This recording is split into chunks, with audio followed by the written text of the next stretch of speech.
তিনটে প্রাণী অর্থাৎ মৌমাছি, পাখি এবং মানুষের লিঙ্গ নির্ধারণ পদ্ধতি ডিসকাস করব। প্রথমেই চলে যাই আমরা মৌমাছির লিঙ্গ নির্ধারণ পদ্ধতিতে, যেখানে দেখো রানী মৌমাছি ক্রোমোজোম সংখ্যা 2n=32, যেটা মায়োসিস করলে n=16 দুটো ডিম্বাণু তৈরি করেছে।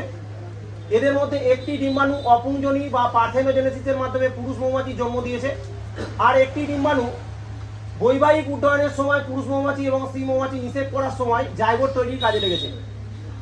এখানে উল্লেখ থাকে যে নিষেক যখন হয় তখন পুরুষ মৌমাছি মৃত্যু হয়ে যায়, নিষেকের পরবর্তী ক্ষেত্রে পুরুষ মৌমাছির মৃত্যু ঘটে। এটা এক প্রকারের ন্যাচারাল সিলেকশন। আর জাইগোট 2n=32 তৈরি হওয়ার পর এটা দুটো পার্টে বিভক্ত হয়। 2n=32 জাইগোট কিছু সময় রানী মৌমাছি জন্ম দেয় আর কিছু সময় শ্রমিক মৌমাছি জন্ম দেয়। এটা ডিপেন্ড করে দুটো ঘটনার উপর। রানী মৌমাছি তৈরির জন্য জন্মের পর থেকে পরিণত বা ম্যাচুরিটি পর্যন্ত এরা রাজকীয় জেলি খায়, রয়্যাল জেলিকে ভক্ষণ করে। আর শ্রমিক মৌমাছি, যাদেরকে বন্ধা স্ত্রী বলা হয়, তারা 2 থেকে 3 দিন রাজকীয় জেলি খেলেও পরবর্তী দিনগুলোতে ম্যাচুরিটি পর্যন্ত ব্রেড বা মৌ রুটি খায়, তাই তারা বন্ধা স্ত্রীতে পরিণত হয়। এটা হলো মৌমাছির লিঙ্গ নির্ধারণ পদ্ধতি। আমরা পাখির লিঙ্গ নির্ধারণে গেলাম। পাখির লিঙ্গ নির্ধারণের ক্ষেত্রে লক্ষ্য করো, পুরুষ ZZ এবং ZW হচ্ছে স্ত্রী। এখানে আমি উল্লেখ করি, এই পাশেই দেখতে পাচ্ছ XX কিন্তু ফিমেল, XY মেল।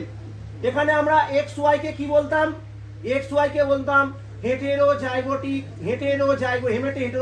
হেটেরোগ্যামেটিক মেল, আর এটা বলতাম হোমোগ্যামেটিক ফিমেল।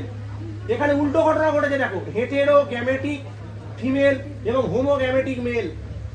এখানে কি হয়েছে? ZZ থেকে দুটো গ্যামেট তৈরি হয়েছে এবং ZW দুটো গ্যামেট তৈরি হয়েছে, এবং মিলনের ফলে দেখো ZZ পুরুষ এবং ZW স্ত্রী তৈরি হয়েছে। এখানে দুটো শর্ট কোশ্চেন দিয়েছি যে হেটেরোগ্যামেটিক ফিমেল কাদের ক্ষেত্রে দেখা যায়? পাখির ক্ষেত্রে দেখা যায়, এবং তার সিম্বল কি? হোমোগ্যামেটিক মেল কাদের ক্ষেত্রে দেখা যায়? পাখির ক্ষেত্রে দেখা যায়, এর সিম্বল কি? এরপরে আমরা চলে যাই মানুষের লিঙ্গ নির্ধারণে, যেখানে দেখো 44A মানে অটোজোম প্লাস XX এটা ফিমেল, এবং 44A প্লাস XY মেল। এখানে ফিমেল এবং মেল এরা দেখো চারটে গ্যামেট তৈরি করেছে। এখানে ফিমেল, এটা হচ্ছে ফিমেল এবং এটা হচ্ছে মেল, ঠিক আছে? এরা দেখো চারটে গ্যামেট তৈরি করেছে, চারটে গ্যামেট, এবং এরা গ্যামেটগুলো মিলন হয়েছে, ফলে দেখো 44A প্লাস XX মানে ফিমেল, 44A প্লাস XX মানে ফিমেল। এখানে দেখো 44A প্লাস XY মানে মেল, এবং 44A প্লাস XY মানে মেল তৈরি হয়েছে। এই মেল প্রোডাকশনের ক্ষেত্রে যে গ্যামেট গুরুত্বপূর্ণ ভূমিকা পালন করেছে তার নাম কি? এটা ইম্পর্টেন্ট কোশ্চেন। অ্যান্ডোস্পার্ম কাদের বলে? এই অ্যান্ডোস্পার্মের গ্যামেটিক বা ক্যারিওটাইপ হলো 22A প্লাস Y, আর গাইনোস্পার্মের ক্ষেত্রে গ্যামেটের ক্যারিওটাইপিং হলো 22A প্লাস X। কাজে এই পুরো বোর্ডটা থেকে তোমরা অজস্র শর্ট কোশ্চেনের উত্তর পেয়ে যাবে আশা করি।